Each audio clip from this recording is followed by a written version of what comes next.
Okay, everyone, we are back. I apologize about the background noise. Got the dehumidifier running. Today, we're going to take a first look at some paper that I ordered from a paper mill, from French Paper Company. And this is the package that it arrives in. It's just a little sampler pack. I want to take a look at some of their paper. Arrived in pretty good shape except for a nice convenient tear right there. Anyway, let's do a little unboxing and see how this paper looks and feels, and let's get our first impressions. So let's just figure out how they're going to open this up here. I don't know. Kids, whenever handling sharp objects, make sure not to cut yourself. That's my disclaimer of the day. Alright, so the sample pack comes with, this is a sample pack here. And it comes with, it's all Smart White. It's all the same kind of paper, just in different weights and types. So I know it comes with, so it has 70 and 80 and 100 pound text, 65, 80 and 110 pound cover, and 130 pound DT. And I forget what DT stands for. But this is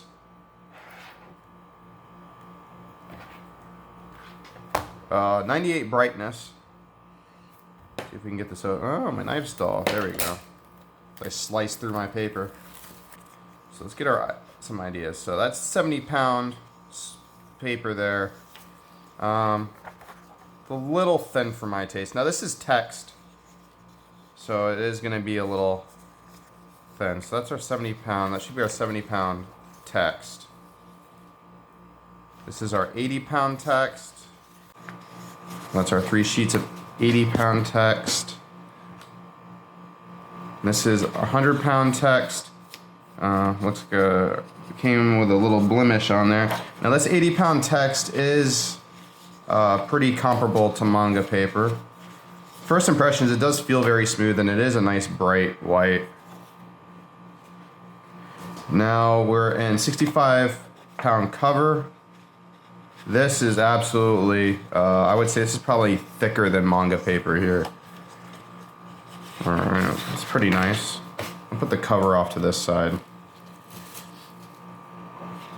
This is 80 pound cover. Now this isn't bad at all. I could work on this 80 pound cover all day long. It's got a really good thickness to it. Now we're at 110 pound cover plus. Now this is really nice. If I was to order this paper, this is probably what I'd buy from them. And then now this is 130 DT. Now this is actually really nice too. This is about the thickness of like Strathmore 300. This is good. All right, so there's definitely the 80, 110 pound cover plus and 130 pound DT are definitely good paper options. So I'm just gonna let's take the 100 pound text. Let's just see, it's all the same paper, it's just different thicknesses, but the paper should really hold as far as, okay, yeah, it's like a hole in the paper. Interesting, there's a little hole in the paper there. But the paper should, because it's all the same paper, despite being different thicknesses and weights, it should take ink the same. It's the same pulp and same finishing processes, just in different weights. So we should be able to get a decent idea of how this takes ink. And this is the first time you guys are going to see my ink testing process. I'm definitely going to do a time lapse on this part because, God, I would hate to be you guys watching me do this in real time. But this is a pilot drafting. Yeah, I'm sure my head's in the... Now, the thing to know here is this paper is not marketed or sold as art paper.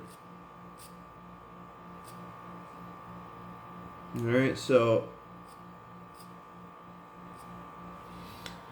on the nib, let's see, flowing off the nib, it's not too bad. I don't see Pilot Drafting ink, and this is a newer bottle. It's a very thin ink, so I was actually kind of expecting a little bit more feathering. Let's see if you guys can see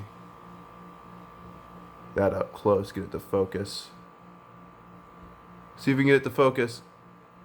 Yeah, I know it's getting caught in the shadow, but I expect this ink to work perfectly fine on this paper.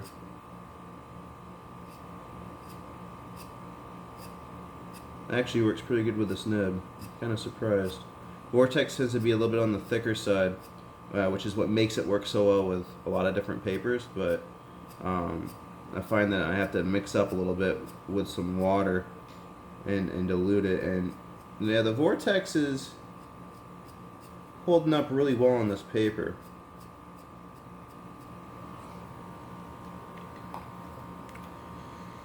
So that's a pleasant surprise. Let that dry, but I don't know if you guys can see that. It held up pretty well. Like I said, I should time lapse this, but I'm expecting some bad results with this. So let's see here. I'm going to use some Winsor & Newton India ink, and this I have not condensed this ink at all. I really should. I'll be doing a video about thickening ink, and there's like two main different ways of doing that. But this is Winsor & Newton. This ink is super thin, yeah. So now we're starting to see some bleeding and feathering, which is very common with this ink, especially with how thin it is. So that is what I'm expecting to see from this ink from Ultra Draw and Black Magic. So there you go. I actually was kind of expecting that from the Pilot ink, to be honest with you. Let me see if you guys can see that a little bit better. Yeah, camera doesn't really want to focus. I don't know if you guys can see that well. But yeah, so that didn't perform well. So we definitely know that this paper, it can be prone to bleeding, just like most other papers. So we're going to try the Black Magic here now. A good disclaimer to note about this is this Black Magic has actually been condensed for about 2 weeks. This is actually 2 bottles of Black Magic condensed down to about half a bottle. So, and it still bleeds like crazy.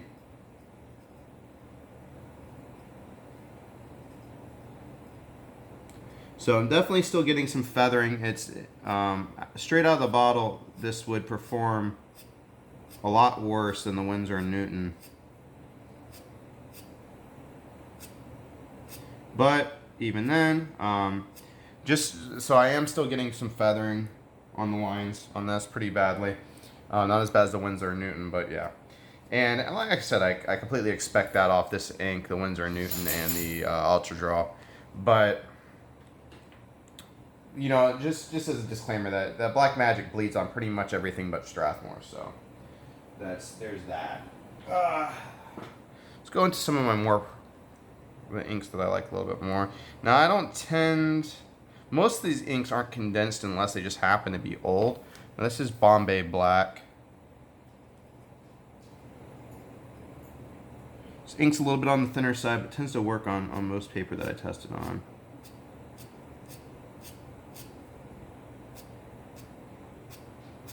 Bombay Black, let's take a close look at that real quick. It's holding up pretty well. So there is a slight tooth to this paper, but overall it is very smooth.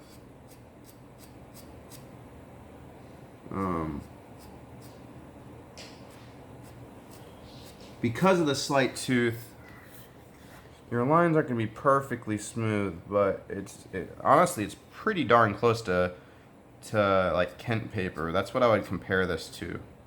It's Kent paper. It's almost Bristol quality surface. It's obviously thinner, but even this text paper performs really dang well. It's text weight paper. And this is the 110 pounds. This is probably about the thickness of most manga paper. So the Bombay Black did really well, despite being thinner. Let's see. Next, probably one of my most favorite inks of all time. I expect good things out of this ink. This is the Black Star High Carb.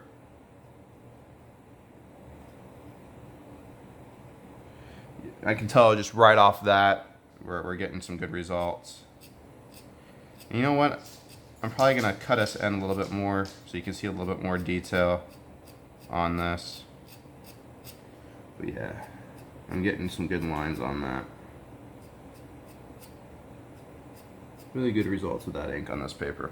So far the Vortex and the Black Star High Carb are working really, really well. Alright, here we go.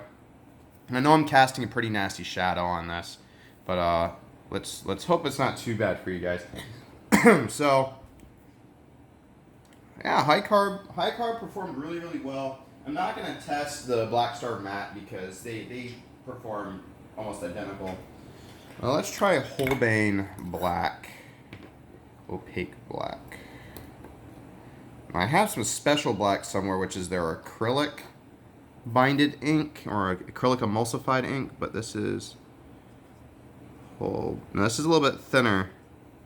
Yeah, it looks like I'm getting some bleeding with the Holbein. Yeah, so I don't know if you guys can see that.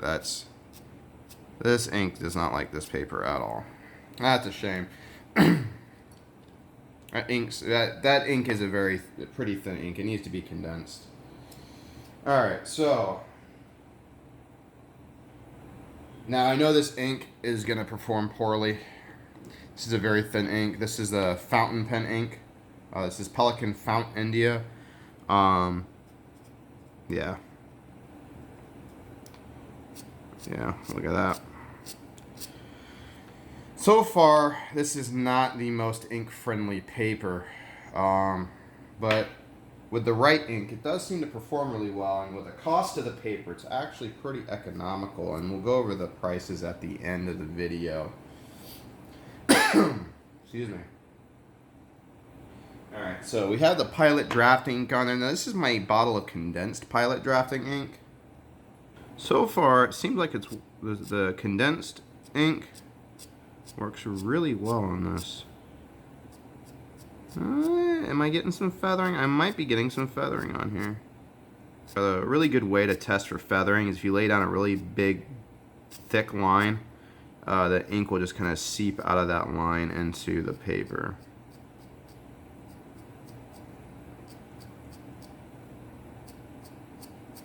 Well, let me see.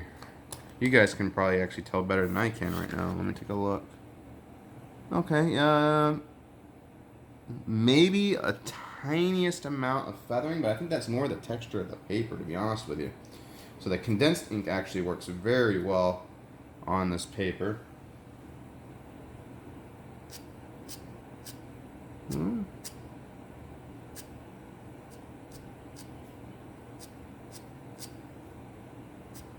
Seems that I'm getting a slightest feathering on this ink, or it could just be, again, this is a kind of longer grain paper.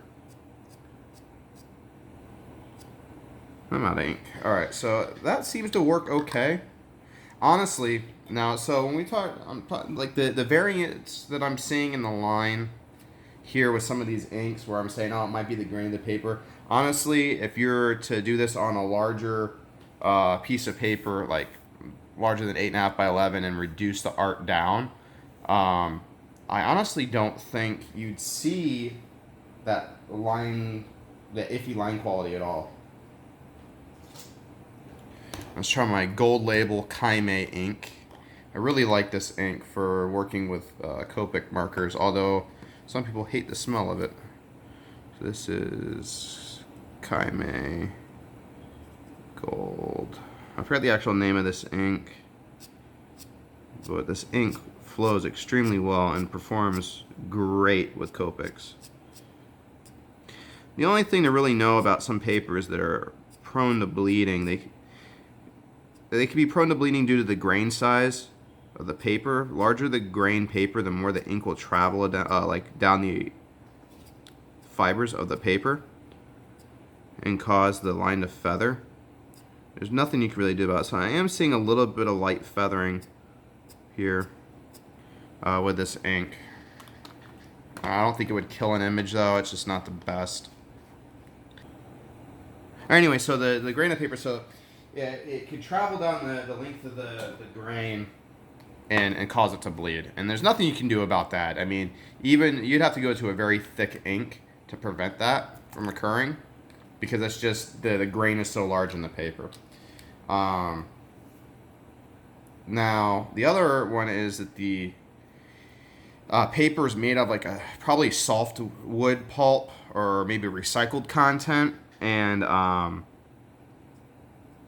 those tend to be more absorbent and pull the ink into the fiber. So okay, Kaime manga ink, we're getting some serious bleeding on.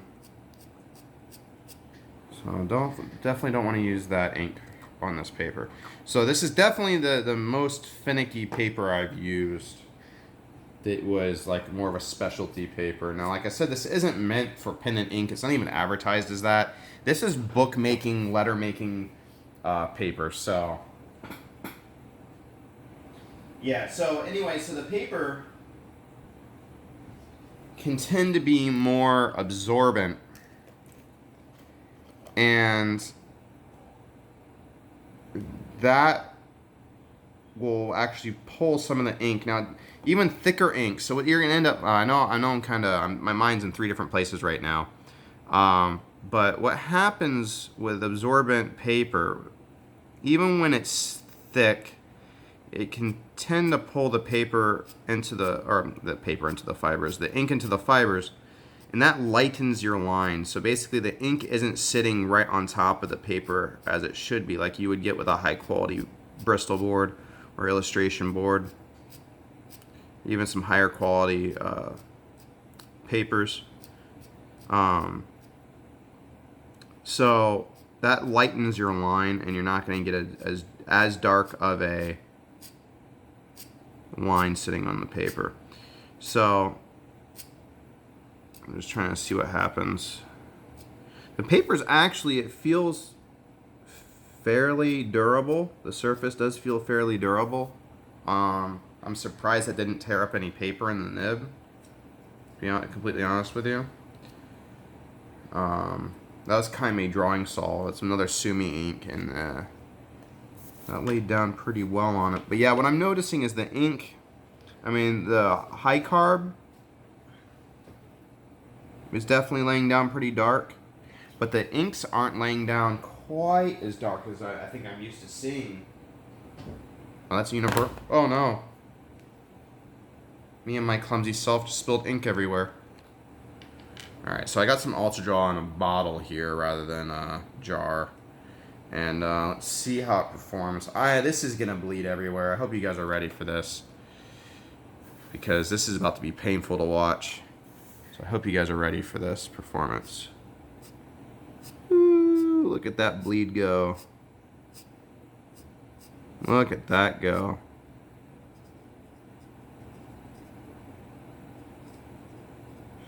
Now, if you condense your ink, that will kind of combat bleeding a little bit, but with really thin inks, there's a limit that you can condense them before they just stop to flow properly.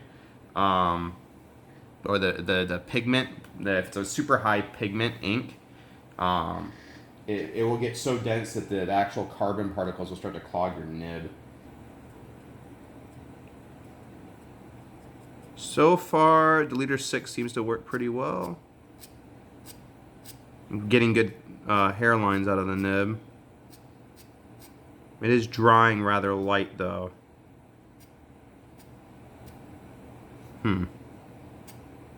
The surface is actually surprisingly durable on this paper.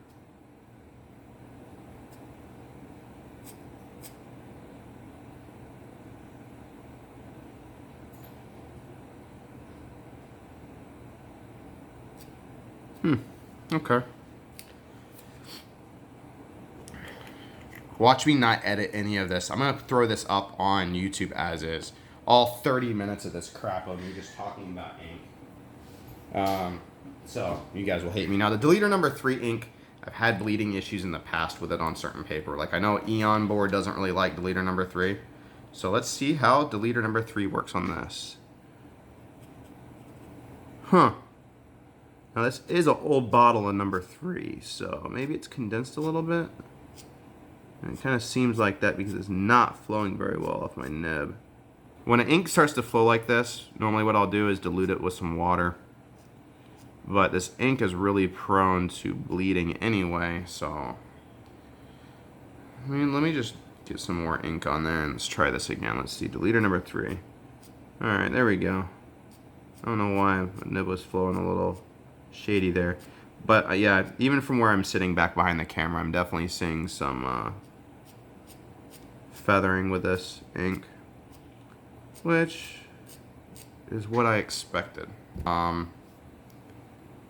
this is deleter number 2. The number 2 ink is very Copic resistant, extremely Copic resistant, and it flows really well. It is nice and dark. This is probably my favorite ink from deleter. The number 4 is pretty good with brush, but it's been a while since I've used it, so I'll have to revisit that ink, and I actually have a bottle on the way. But the deleter number 2 is a Sumi-based ink from what I can tell. So it's still a carbon black ink, but it's performing really well on this paper. Okay. This paper is smoother than Canson Bristol. I actually think it performs, as far as smoothness and the way it takes ink on the surface, actually, like, I enjoy inking on it more than Canson Bristol. Now, as far as its performance with inks, it's obviously, I think, the most sensitive paper I have to ink out of all my paper. And the other really two sensitive papers are Eon board and deleter manga paper, are both pretty sensitive.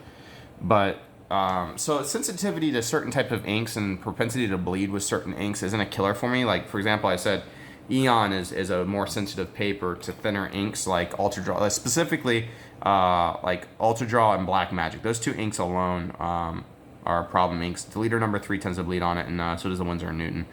But even then, there's certain qualities of that paper that is the reason I use it, and I'll use other inks. And those qualities are the surface is so smooth. It's such a bright white paper. It's just a really nice board to ink on. So I deal with, you just know that with certain papers, certain inks are what to use. It's the back of the paper. Now, you can see that on the text weight paper, you are getting some ink bleed through in some of the heavier areas. So that's something to note. But I got ink all over my fingers, so I'm really not looking forward to doing this. But let's compare this to some Eon board and check out how bright it is. Okay, so I got a pack of my, this is actually my water damaged Eon board. The bottom left corner got soaked with water. So this stock is probably, I don't know what I'm gonna use it for. But when we put them side by side, you actually, hopefully can tell. I don't know if you guys can tell in this video or in this, but the paper from French Paper is definitely brighter than Eon. So the Eon board's advertised at 97 brightness, and the French paper is advertised at 98 brightness. Surface-wise, it's extremely similar surface. When I look up close, and you guys won't be able to see this, when I look up close, I can definitely tell that the French paper is a little bit longer grained paper than the Eon board, but they feel extremely similar. Now when you're inking, let me put the Eon back. So when you're inking, that longer grain in the paper does change the feeling of the paper under a nib, makes it a little bit scratchier, makes the ink lines not quite as crisp. But looking at how the ink lines came out on this, I don't know, guys. This is, with the exception of the inks that bled, it's not that bad. It's not the best. I don't know. Man, So my final thoughts on this paper. Would I recommend this paper to inkers? Man, I don't know. With the right ink, probably. The Black Star High Carb. I can't talk today, guys. You won't know, but because I am gonna edit this video slightly.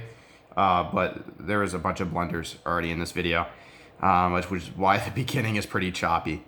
However, with like Eon Vortex, Black Star High Carb, those are probably the number two, like the top two inks I'd recommend on this paper. The Deleter number 2 did okay, and I know you guys can't really tell. I'm trying to keep this in frame. Kaimei Drawing Saw did actually really well as well. Kaimei Gold Label, it's a little too thin. Bombay Black did pretty well. And the Pilot ink did pretty well. Those are the inks I would recommend for this. So, Kaimei Drawing Saw, Deleter number 2, Eon Vortex, Black Star High Carb, and Pilot Drafting ink. Those are the inks I'd recommend. So, it would be interesting to see how the cover stock holds up. I definitely prefer the thickness of the caliper thickness of the cardstock. So I'll probably do an illustration on that, and if it turns out well, I may order some of this. So let's go on to the pricing. All right, so here we are, guys. We're on French Paper Company's website, and let's just go over here to products, paper. Actually, it's cardstock. Maybe we'll do both. Let's open paper and cardstock. Ah, crap. By collection, let's do Smart White here. Yeah, that's the one we're interested in. So they have the different sizes here. Let's see if we can get in on that. 8.5 by 11, 12.5 by 19, 25 by 19, 26 by 40. This is the closest to 11 by 17 and B4 paper and all that. So, I mean, you could buy bigger sheets and cut it down if you want, but let's just see what the pricing on this is. Our options, I really liked both of these. So let's see, 130-pound cover, 50 and 200 sheets. Let's see what 200 sheets, $94.88 for 200 sheets, 130-pound cover. Now, let's see what that comes to here. So let's call it $95 for the sake of simplicity by 200. Let's see, that's less than 50 cents a sheet. So that's actually a really good pricing considering high-end Bristol tends to run at about $1 a sheet or more. So, yeah. That's not that bad. Let's try the 50 sheet option. 36.40. So that's like 70 something cents. Let's see. 36.40 divided by 50. Yeah, so 73 cents a sheet. That's really not bad. Do they have the double thickness on here? Oh, they don't. Where would I find the double thickness on here? On this website. We'll try that in a minute. So yeah, so paper by collection, Smart White option. 80-pound text is what I demoed. Let's try the 100-pound text. Choose option. So the same size, 200 sheets. That's even cheaper. So if you like manga paper, that might be something for you. 47.25 divided by 200. It's like less than 25 cents a sheet. That's really good pricing on that. So, I mean, there you have it. So the 110-pound cover, which is like that's a great size too, is $70. Wow, that's even more economical than I originally thought. So let's just call it 70. Let's do $71 by 200 sheets. Wow, that's cheap. Huh. Anyway, so this is a look at the French Paper Company's Smart White series of papers. All tests were done on the Smart White 100-pound text paper. So there you have it. I hope you guys enjoyed the video, and maybe you guys might want to buy some. Who knows? Just make sure you use the correct inks on it. Anyway, guys, If you liked the video, like the video. If you disliked it, disliked it. Leave a comment below if you have any suggestions, and have a good day.